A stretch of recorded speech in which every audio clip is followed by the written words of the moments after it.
When a skilled black doctor saves the life of a critically injured elderly woman, she expects gratitude. But instead, she's met with hostility and prejudice. However, a shocking revelation about the patient's hidden past turns everything upside down, leading to a powerful journey of truth, forgiveness, and redemption. The hospital was bustling with activity, just like any other day. Nurses hurried down the hallways, doctors attended to their patients, and the air smelled faintly of antiseptic, mixed with the occasional scent of freshly brewed coffee from the staff room. But in the midst of all the chaos, there was one person who stood out. Dr. Maya Johnson.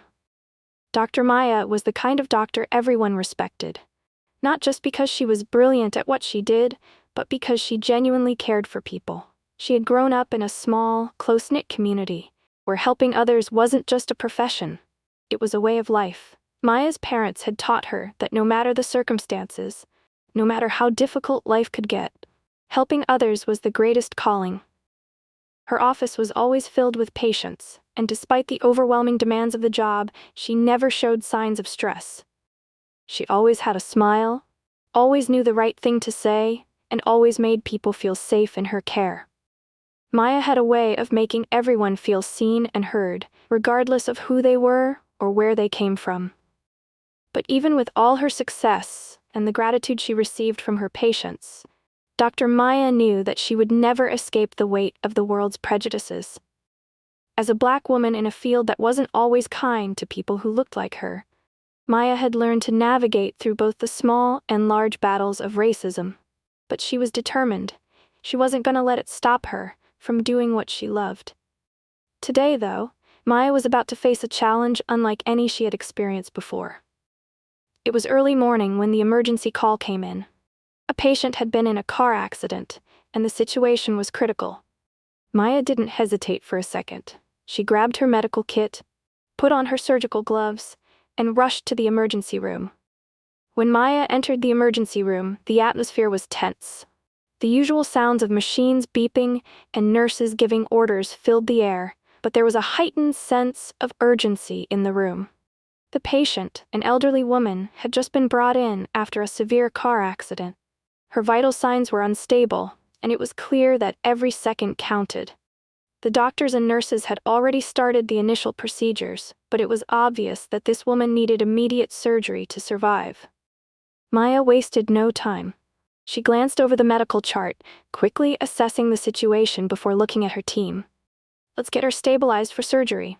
Prepare the OR," Maya instructed firmly, her voice calm but commanding. As they wheeled the patient into the operating room, Maya's mind focused entirely on saving this woman's life. She didn't know who the woman was, didn't know anything about her background. She just knew she had to act quickly to give her a chance. Minutes passed in a blur of activity. Maya worked with precision, keeping her cool even as the situation remained critical. The woman, whose name was Mrs. Evelyn Carter, was bleeding heavily and her injuries were extensive. But Maya had seen it all before. With a steady hand and a sharp mind, she performed the surgery, making sure every step was perfect. The entire team worked seamlessly together, as if they'd been doing this for years. Finally, after what felt like an eternity, they were able to stabilize Mrs. Carter. She was still unconscious, but the danger had passed. Maya wiped the sweat from her brow and let out a breath she didn't realize she'd been holding. "We've done everything we can, now we wait," she said, nodding to the nurses as they prepared to transfer the patient to the recovery room. Maya didn't think much of it at the time, but the quiet tension that filled the room stayed with her. Something about Mrs. Carter's condition seemed different, and Maya couldn't shake the feeling that this woman's story wasn't going to be as simple as it seemed. But for now, all she could do was wait and hope that Mrs. Carter would make it through. Hours later, Mrs. Carter was moved to a private room, still groggy from the anesthesia. Dr. Maya had just finished her rounds when a nurse approached her. "Dr. Johnson, Mrs. Carter is awake and asking for the doctor who saved her. She seems agitated," the nurse said hesitantly. Maya nodded, preparing herself.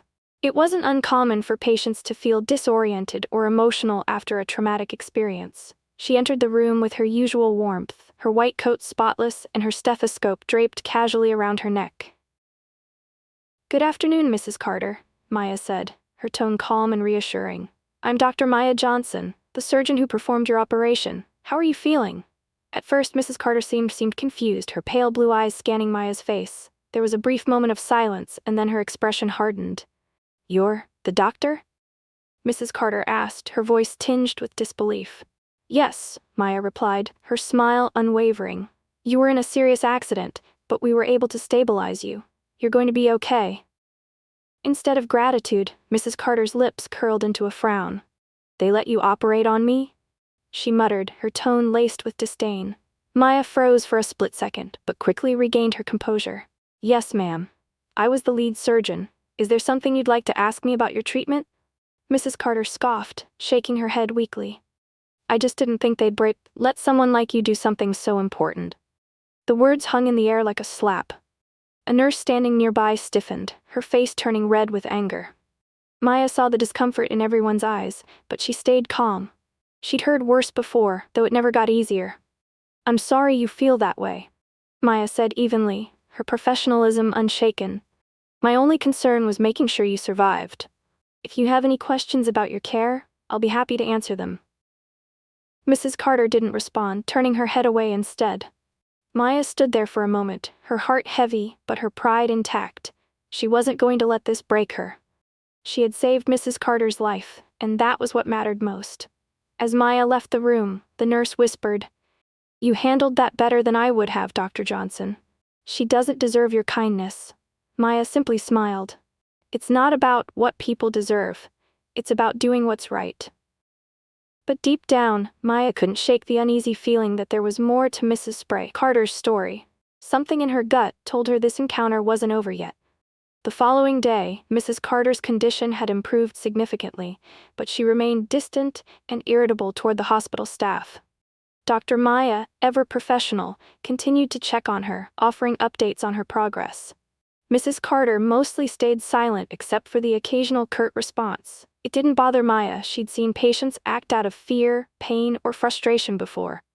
But there was still something unsettling about the way Mrs. Carter avoided eye contact with her. Later that afternoon, a young woman arrived at the hospital. She was in her mid-20s, with soft brown curls framing her face and a nervous energy about her.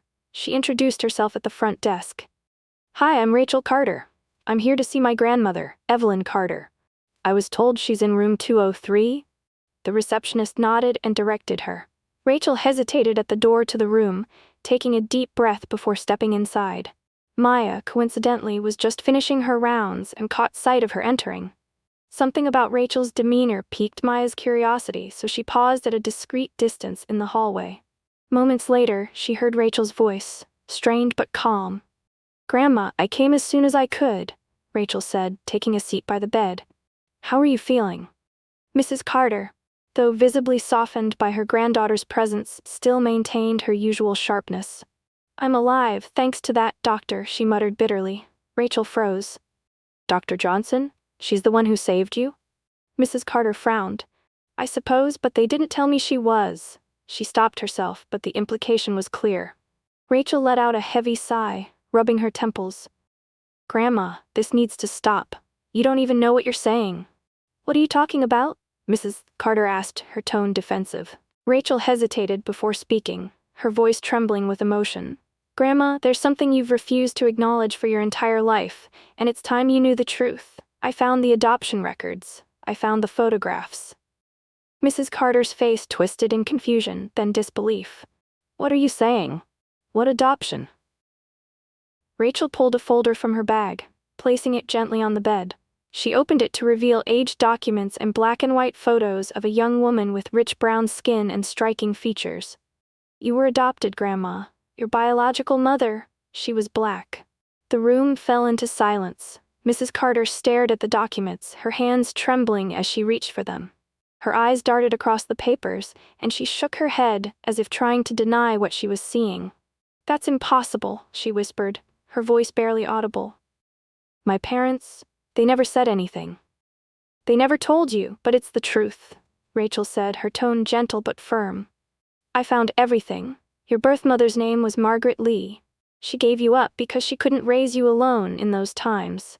You were adopted by a white family, and they chose to keep it a secret." Mrs. Carter's lips quivered as tears welled up in her eyes. The realization seemed to crash over her like a tidal wave. The weight of decades of denial, prejudice, and ignorance pressed down on her, and she couldn't hold back the sob that escaped her lips. From the hallway, Maya listened, her heart heavy yet empathetic. She hadn't expected this twist, but suddenly, everything about Mrs. Carter's behavior made sense. Prejudice often came from fear and ignorance, but this was something deeper, something rooted in a lifetime of hiding from the truth. Mrs. Carter sat in stunned silence, her trembling hands clutching the faded photographs. The weight of the truth seemed unbearable, and tears streamed down her face.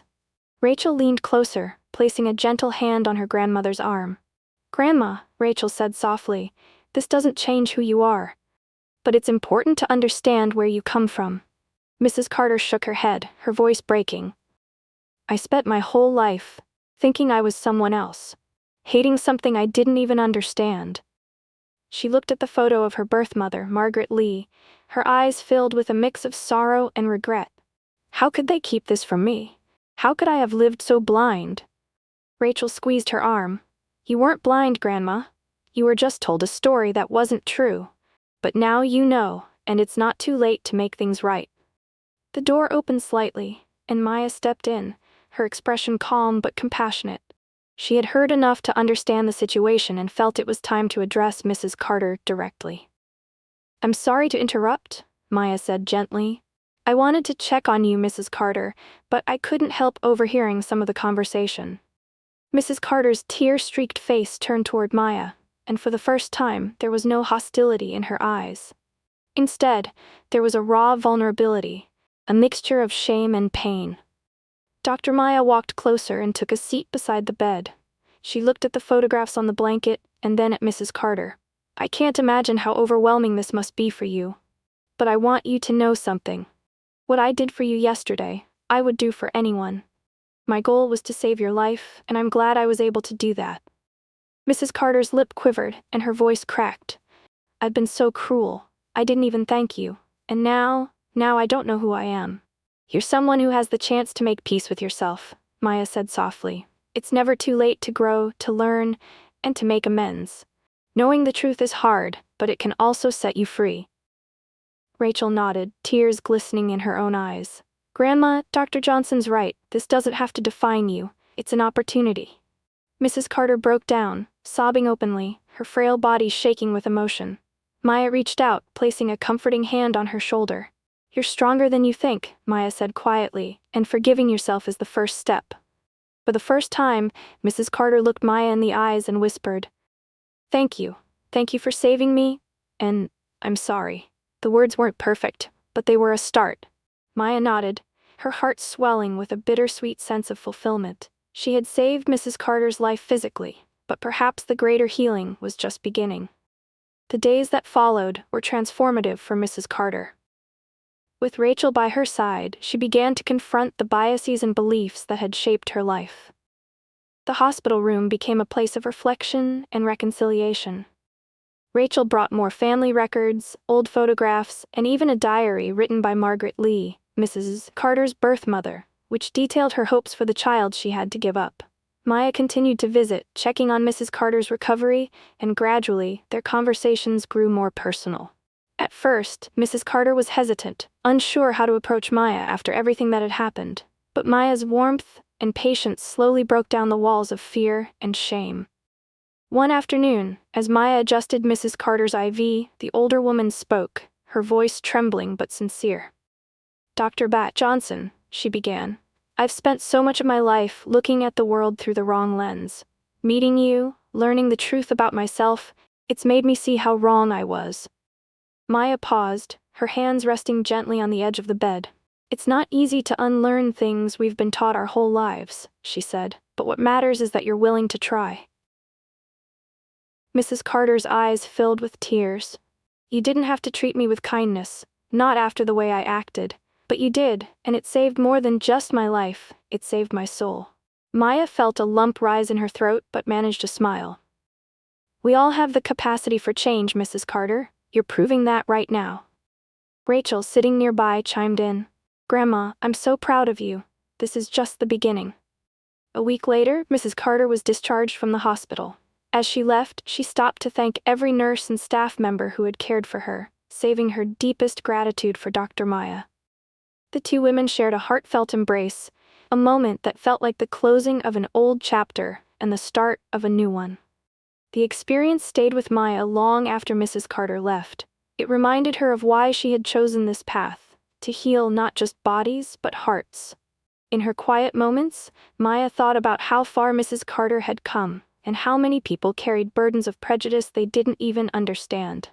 The narrator concludes with a reflection on the power of empathy and truth.